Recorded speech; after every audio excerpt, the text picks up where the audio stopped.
sosialisasi. Yang dimaksud nomor 4 itu daya tahannya, dia nggak baperan gitu. Kalau misalnya pembelinya nggak jadi beli, ya udah nggak usah marah gitu jualnya. Kalau baperan langsung nangis lagi ya. Iya. Yang keenam, mempunyai konsentrasi yang tinggi. Yang ketujuh, mempunyai artikulasi. Pembicaraan, misalkan orang galuh kan agak gelap nih ya, orang galuh. Dia itu kan lumayan susah kan untuk buat jualan. Suara. Ambil kan gak gini tuh. Yang terakhir memiliki selera Udah baik dua dikit. Kayak suka bercanda. Pasti banyak yang senang beli sama jualnya. Iya saya senang bu. Saya senang beli makanan lagi. Nah, jadi sebelum mengakhiri negosiasi, pastikan hal-hal berikut ini. Yang pertama, ada kekuatan tawar-menawar. Kedua, kepentingan dalam negosiasi. Dan yang ketiga, suasana negosiasi.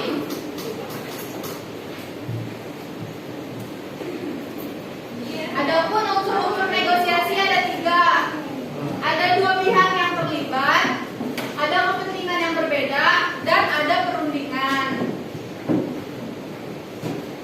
Kapan bernegosiasi dilakukan? Ada yang tahu kapan? Sepakat beli barang. Negosiasi tepat dilakukan jika ada zona kesepakatan. Daerah kesepakatan ada jika terdapat hasil yang secara simultan dapat diterima pihak-pihak tersebut. Simultan, ada yang tahu nggak apa itu penjelasannya? Simultan itu kayak simultan, kegiatannya langsung.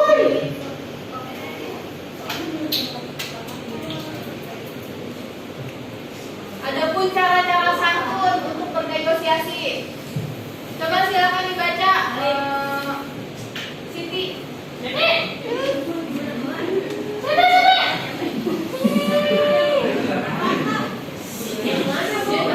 Cara-cara santun.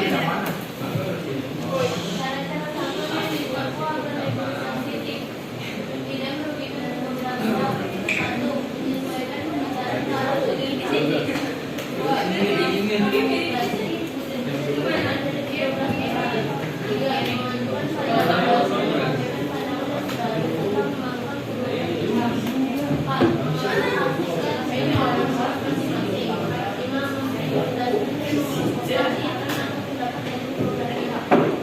yang pertama, menyesuaikan pembicaraan ke arah tujuan praktis. Yang kedua, mengakomodasi butir-butir perbedaan dari kedua belah pihak. Akomodasi ada yang tahu nggak apa itu artinya? Mengakomodasi itu mencukupi atau memenuhi. Yang ketiga, mengajukan pandangan baru dan mengabaikan pandangan yang sudah ada tanpa memalukan kedua belah pihak. Yang keempat, mengalokasikan tugas dan tanggung jawab masing-masing. Yang kelima, memprioritaskan dan mengelompokkan saran atau pendapat dari kedua belah pihak.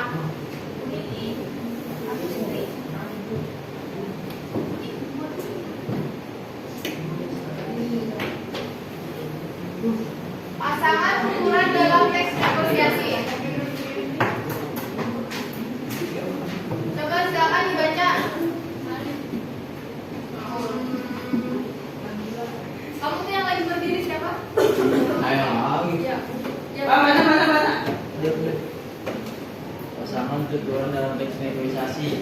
Yang pertama, mengucapkan. Salam membawa salam. Kedua, Bertanya. tanya apa? Itu. Enggak. Tanya dan jawab. Tidak menjawab. Iya. Yang ketiga, Minta tolong. meminta tolong, memenuhi atau menolak permintaan. Iya. Yang keempat, Menawarkan menerima atau menolak tawaran. yang terakhir, Mengusulkan menerima atau menolak usulan dan sebagainya. yang pertama tuh ada mengucapkan salam. Jadi kayak opening gitu sebelum jual beli. Terus yang kedua bertanya, misalkan menjawab atau tidak menjawabnya. Bu, misalkan ada tomat gak kayak gitu. Kalau misalkan jawab tidak ada, berarti kan dia tetap menjawab. Selanjutnya ada meminta tolong, boleh deh Bu tolong ambilin tomatnya. Itu kan namanya menerima atau menolak tawaran. Bu, kalau misalkan tomat 5.000 dapatnya berapa kayak gitu. Atau Misalkan dia nawarin dapatnya 4, boleh Bu diambil, itu kan mengusulkan atau menerima atau menolak usulan seperti itu.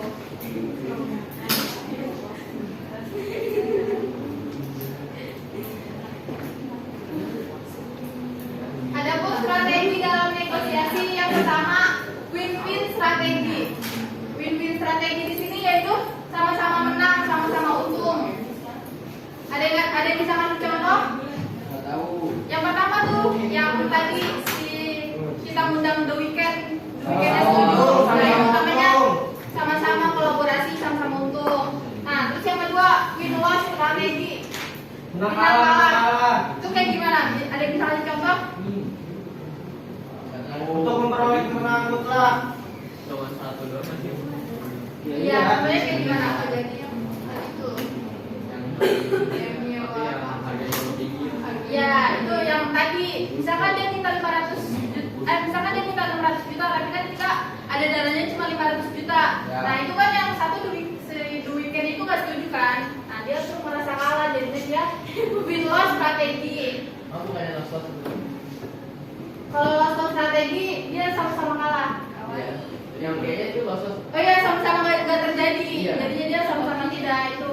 Terus kalau misalkan The Weeknd yang misalkan kita 600 juta, terus kita punya 500 juta, terus kita kayak yaudah deh, nggak ada bintang tamu lagi. Nah, itu namanya win-loss strategi seperti itu. Paham kan?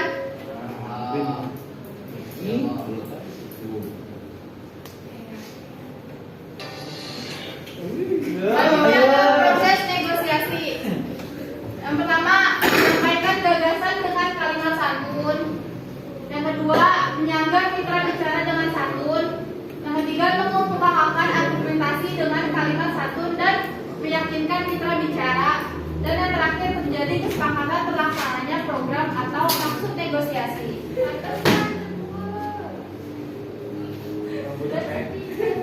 Nah, ini terakhir ya. Sampai asik dia. Ada manfaat negosiasi. Revaldo silakan dibaca coba.